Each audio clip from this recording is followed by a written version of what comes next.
మన సనాతన ధర్మంలో కలవు చండీ వినాయకవు అని అంటారు. అంటే కలియుగంలో వెంటనే అనుగ్రహించే దేవతలు దుర్గా గణపతులు మాత్రమే అని శాస్త్రవచనం. విఘ్నాలను తొలగించి సకల కార్యసిద్ధిని ప్రసాదించే ఆ గణనాథుడికి అత్యంత ప్రీతిపాత్రమైనది సంకష్టహర చతుర్థి వ్రతం. ఈరోజు ఈ వ్రత విశిష్టత మరియు ఆచరించే విధానం గురించి పూర్తిగా తెలుసుకుందాం.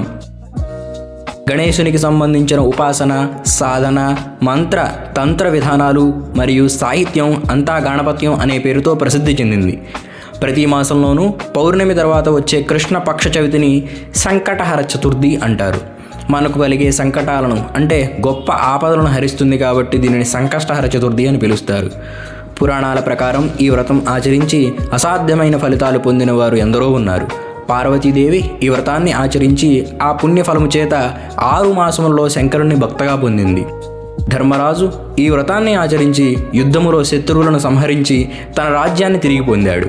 అహల్యాదేవి తన శాపం తొలగించుకున్నాక ఈ వ్రతాన్ని ఆచరించి తిరిగి తన భర్త గౌతమ మహర్షిని చేరుకుంది.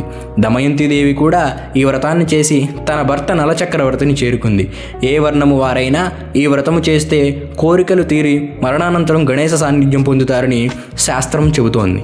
ఈ వ్రతం రోజున తెల్లవారుజామునే లేచి గణేశుణ్ణి స్మరించి స్నానాదులు ముగించుకోవాలి. గణపతి మంత్రాన్ని 108 సార్లు ధ్యానించి గణేశ స్తోత్రాలు పారాయణ చేయాలి.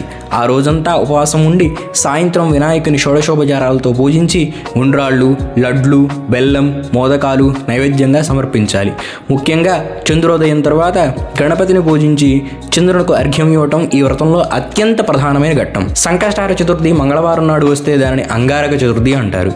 పురాణాల ప్రకారం అంగారకుడు అంటే కుజగ్రహం గణపతిని పూజించి ఈరోజే స్వామి అనుగ్రహం పొందాడని పేరు. అందుకే ఎవరి జాతకంలో అయినా కుజదోషం ఉన్నా లేదా అప్పుల బాధలు ఎక్కువగా ఉన్నా ఈ అంగారక చతుర్థి నాడు గణపతిని పూజిస్తే ఆ దోషాలన్నీ తొలగిపోతాయి. చూశారు కదా, ఈ మే 5వ తేదీ మంగళవారం నాడు వస్తున్న అంగారక సంకష్ట చతుర్థి ఎంత శక్తివంతమైనదో. మంగళవారం చతుర్థి కలవడం అనేది చాలా అరుదుగా జరిగే అద్భుతం. అయితే ఈ సంకష్టహర చతుర్థి వ్రతం ఇంట్లోనే సులభంగా ఎలా చేసుకోవాలి, పూజా సామాగ్రి ఏమిటి, ఆ రోజంతా పాటించాల్సిన నియమాలు ఏమిటి అనే విషయాలపై పూర్తి వివరాలతో మన ఛానల్లో ఒక ఫుల్ వీడియో ఉంది. ఆ వీడియో లింక్ కింద డిస్క్రిప్షన్లో మరియు కామెంట్ సెక్షన్లో ఇస్తాను, తప్పకుండా చూసేయండి. ఆ విఘ్నేశ్వరుని అనుగ్రహం మీ అందరిపై ఉండాలని కోరుకుంటూ ఇక సెలవు. మన ఛానల్ని సబ్స్క్రైబ్ చేసుకోండి. మీ వ్రతం పంతులు.